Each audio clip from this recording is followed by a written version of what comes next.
Hey guys, selamat datang di channel FD28 Horror Story, tempat dimana kejadian-kejadian mengerikan bukan cuma jadi cerita, tapi jadi pelajaran penting buat masa depan kita. Hari ini kita bakal bahas salah satu bencana paling mengerikan yang pernah terjadi di Indonesia. Tsunami Flores 1992. Sebuah gempa besar mengguncang Laut Flores dan dalam hitungan menit, ombak raksasa setinggi pohon kelapa menyapu daratan.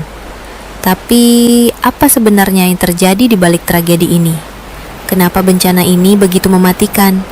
Dan kenapa kita harus belajar dari kasus ini sekarang, lebih dari 30 tahun kemudian? Duduk manis, siapin camilan, dan jangan skip, karena kamu bakal ngerti semua mulai dari apa itu Flores Trust, sampai ke dampak sosial dan rekonstruksi yang terjadi setelahnya. Let's rewind sejarah dan gali kebenaran di balik Tsunami Flores 1992. Let's go!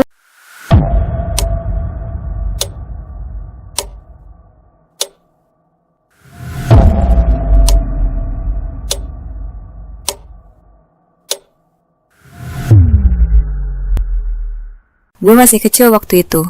Jam 1 siang lewat, panas banget.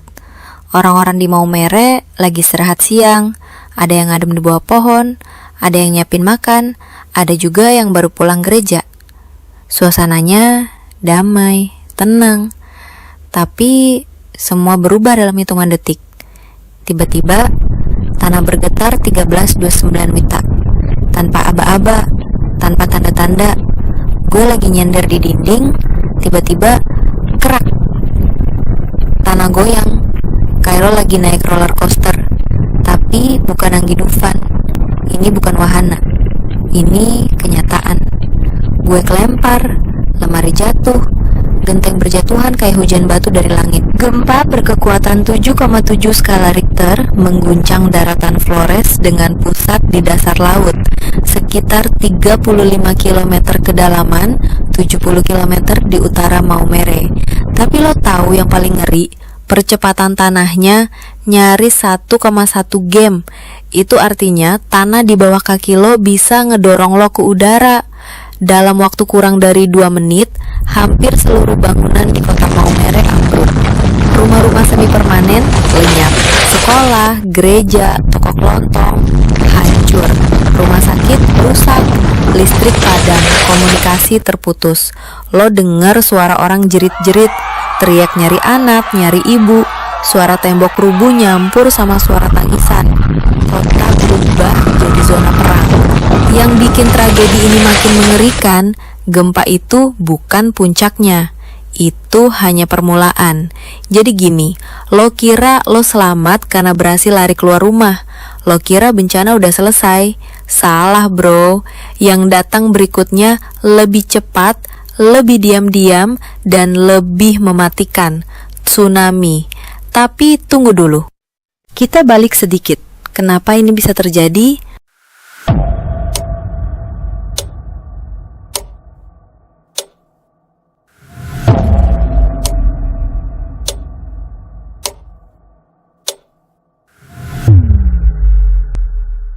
Flores itu ternyata bukan sekadar pulau indah dengan pantai eksotis. Di bawah tanahnya ada zona megatrust, disebut juga Flores Back Arc Trust Zone. Bayangin 2 lempeng bumi, lempeng Indo-Australia dan lempeng Eurasia, saltingan parah, gesekan bertahun-tahun akhirnya ngumpulin energi dan boom, lepas. Kayak lo nahan ketawa waktu ujian sekolah terus akhirnya pecah sendiri. Yah, itu bumi waktu itu. Saking besarnya tekanan yang dilepaskan, gelombang seismik yang dihasilkan nyebar ke segala arah. Air laut yang tenang berubah jadi monster. Buat warga di pesisir seperti Maumere, Larantuka, dan pulau-pulau kecil, mereka gak sempat mikir panjang. Lo baru aja keluar rumah karena gempa, lo lihat laut surut. Lantai laut kelihatan. Banyak yang penasaran, bahkan ada yang turun ngambil ikan yang kejebak. Tapi beberapa detik kemudian, suara dari jauh kayak guntur, makin lama makin gede, sampah, kayu, kapal, semuanya ke bawah air yang datang kayak dinding biru raksasa. 2 hingga 5 menit setelah gempa, gelombang tsunami pertama menyapu pantai. Yes, 26 meter. Itu setara gedung 8 lantai lebih. Kota Maumere. Yang sebelumnya pusat budaya, pendidikan, dan agama di Flores, hampir rata dengan tanah. Dari 40.000 penduduk, ribuan jadi korban. Pulau-pulau kecil seperti Pulau Babi dihantam tanpa ampun. Dari 1.093 jiwa, sekitar 700 orang tewas. Lu bayangin, lebih dari setengah penduduk satu pulau hilang dalam waktu beberapa menit. Itu bukan angka. Itu keluarga. Itu teman. Itu anak kecil yang lagi main layangan, hilang. Setelah gempa dan tsunami, komunikasi terputus, bandara rusak, jalan utama retak. Orang-orang terjebak di antara reruntuhan. Rumah sakit Maumere gak bisa tampung semua korban. Mayat bergelimpangan. Hujan mulai turun. Tanah becek, penyakit menyebar. Gue ingat, banyak yang dikubur massal karena mayat udah mulai bau. Air minum langka, makanan habis, tapi mereka tetap bantu satu sama lain. Itu yang bikin gue merinding. Mereka bertahan, walaupun dunia mereka udah hancur. Oke, barusan kita udah lihat gimana Flores diguncang parah. Tapi, lu pasti nanya, kenapa sih? Kenapa bisa gempa sebesar itu terjadi justru di tempat yang kelihatannya damai-damai aja? Oke guys, jawabannya ada di bawah kaki kita. Flores Trust. Disinilah ada satu struktur bawah tanah paling aktif di Asia Tenggara. Namanya Flores Back Arc Thrust Zone. Panjangnya sekitar 140 km, lebarnya 40 km.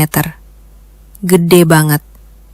Back Arc Thrust adalah zona sesar naik yang terbentuk di belakang busur vulkanik. Letaknya di belakang jalur gunung api seperti Gunung Egon atau Gunung Lewotobi.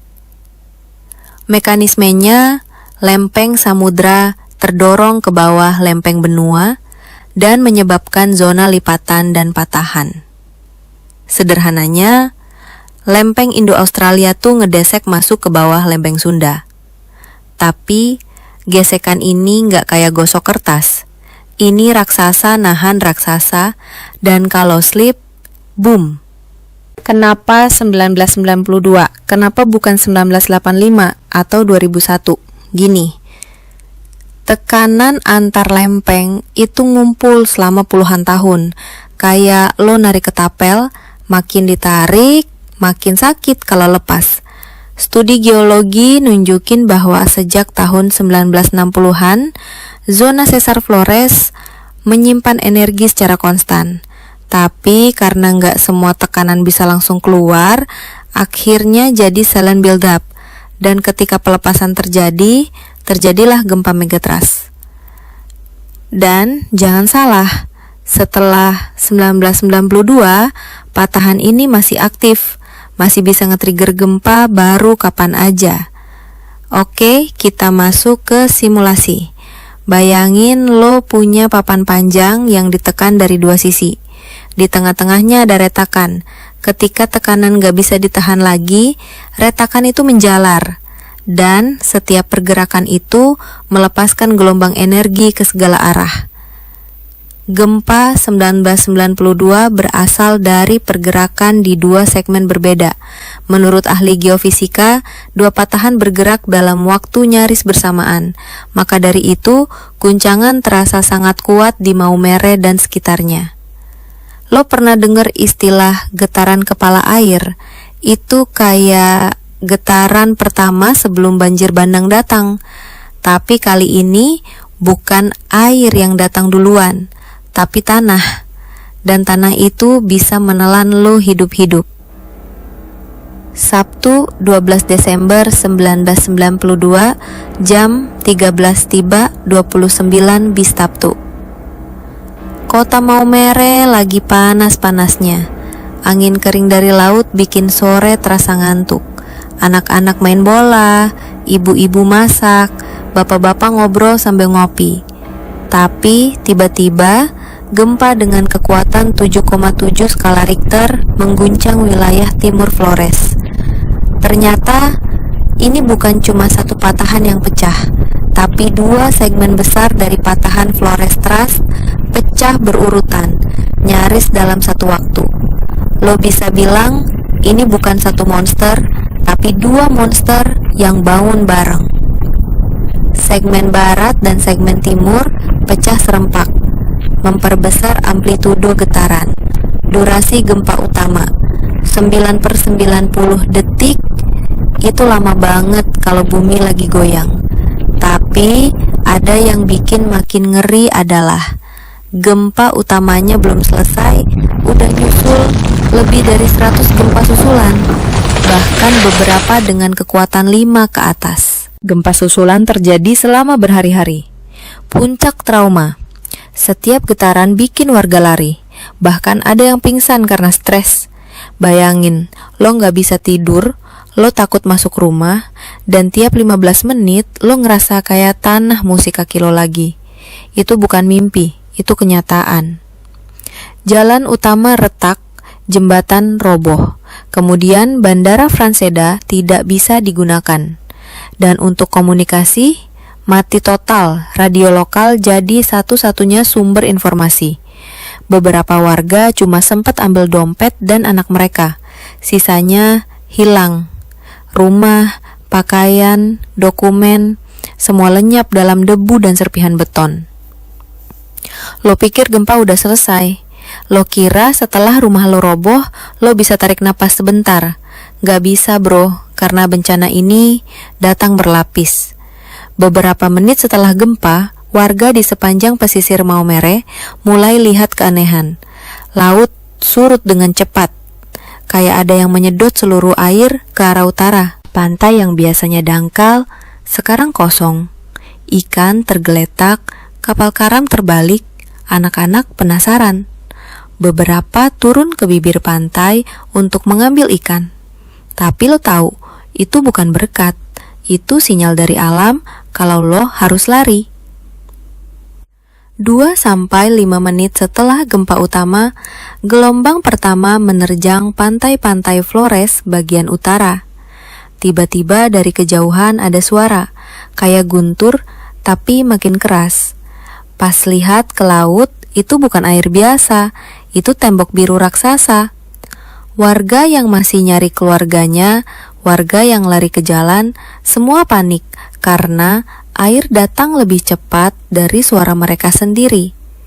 Biasanya tsunami dari megatrust punya jeda, kadang 10 hingga 20 menit. Tapi kenapa ini begitu cepat? Karena patahan gempa sangat dekat dengan garis pantai. Ada indikasi longsor bawah laut, submarine landslide memperparah efeknya dan waktu gelombang tempuh ke pantai. Kurang lebih 3 menit saja di Pulau Babi dan Maumere. Oh iya, aku juga mau kasih tahu tambahan informasi. Apa itu submarine landscape? Jadi submarine landscape atau yang dikenal sebagai longsor bawah laut terjadi karena adanya pergerakan massa tanah atau batuan dalam jumlah besar. Biasanya dipicu oleh gempa bumi. Oke, kita lanjutin ceritanya. Tsunami ini nggak pilih-pilih. Dia sapu semuanya. Masjid, gereja, rumah panggung, kapal, bahkan pohon kelapa. Tahun 1992, Indonesia belum punya sistem peringatan tsunami. Nggak ada sirene, nggak ada SMS, nggak ada edukasi. Satu-satunya alarm adalah insting loh. Banyak korban justru kembali ke rumah setelah gempa. Ada juga yang turun ke pantai karena penasaran. Tidak ada rambu evakuasi, bahkan gak ada titik kumpul. Dan ketika gelombang pertama surut, gelombang kedua datang. Dan yang ketiga menghantam sisa harapan. Gak ada listrik, air bersih susah, banyak korban luka yang ditandu pakai kasur. Ada juga yang digotong pakai pintu rumah. Semua tempat jadi rumah sakit darurat. Bandara Franseda mengalami kerusakan berat, tapi dipakai darurat untuk helikopter militer dan bantuan. Jalan utama Maumere Ende retak, jembatan ambruk. Komunikasi total blackout. Satu-satunya media, radio dan pengantar suara. Bayangin loh, teriak minta tolong, tapi gak ada sinyal, gak ada HP, gak ada yang bisa lo hubungi, cuma teriak ke langit. Di Wuring, kampung nelayan yang berdiri di atas laut, hilang. Gelombang sapu habis, rumah panggung rata. Mayat ditemukan 3-4 hari kemudian, beberapa bahkan tersangkut di bakau. Lebih dari 200 jiwa tewas di Wuring. Dan kapal nelayan berserakan 100 meter ke daratan. Oke, sekarang mari bahas pulau kecil di utara Maumere, yaitu Pulau Babi. Cuma berjarak 20 km dari pusat gempa, luasnya kecil dan pemukiman padat. Rumah-rumah panggung dari kayu, penduduknya hidup dari laut. Setelah gempa besar jam 13.29 WITA, warga Pulau Babi masih syok. Beberapa keluar rumah, bingung, tapi belum sempat berpikir banyak, laut langsung naik. Waktu dari gempa ke gelombang, kurang lebih 3 menit. Ketinggian tsunami 7,2 meter. Tidak ada siren, tidak ada dataran tinggi. Tsunami datang dari arah utara, menghantam tanpa ampun. Di Pulau Babi, tidak ada bangunan yang tersisa utuh, semua rumah rata. Kapal terhempas ke dalam hutan, mayat ditemukan nyangkut di akar mangrove atau terdampar di pantai pulau sebelah. Kuburan massal digali, warga selamat tinggal di tenda darurat dari terpal dan seng. Beberapa hanya selamat karena memanjat pohon atau tergulung ke dalam semak-semak. Lo tahu, bahkan tim relawan pertama yang datang kesulitan bicara. Mereka nggak bisa bilang apa-apa, karena terlalu banyak yang hilang. Kenapa Pulau Babi begitu rawan? Karena ada beberapa hal, yaitu lokasi sangat dekat pusat gempa. Kemudian, tidak ada dataran tinggi. Seluruh pulau hanya sedikit lebih tinggi dari permukaan laut. Rumah-rumah ringan, tanpa pondasi kuat, dan tidak ada sistem evakuasi atau edukasi tsunami. 3 hari setelah bencana, bantuan baru masuk. Helikopter TNI datang dari Kupang, makanan darurat dijatuhkan dari udara. Tapi, banyak yang gak kebagian. Beberapa daerah masih terisolasi total. Tim SAR pakai anjing pelacak untuk cari korban. Banyak korban dikubur massal tanpa identifikasi. Penyakit mulai menyebar, diare, infeksi luka, dan demam berdarah. Gak semua mayat sempat dimakamkan dengan layak. Beberapa dikubur dengan tanah seadanya. Setelah tsunami selesai, bukan pelangi yang datang, tapi hujan deras, berhari-hari. Dan itulah awal fase paling berat, pemulihan. Kita recap data biar kebayang skalanya ya guys. Jumlah korban jiwa sebanyak 2080 hingga 2500 orang tewas dan 500 sampai 2144 orang luka-luka. Kemudian, jumlah korban yang terdampak terdapat lebih dari 90.000 yang kehilangan rumah, ribuan anak-anak yatim piatu, dan ratusan desa hancur total. Udah gitu, infrastrukturnya lebih parah. Jalan utama rusak, bandara terus rumah sakit, serta jembatan lumpuh.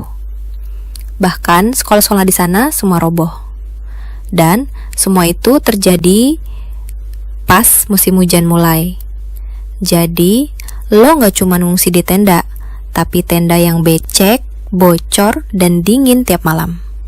Tenda-tenda darurat didirikan di lapangan bola, gereja, halaman sekolah yang tersisa. Satu tenda bisa diisi 4-6 keluarga.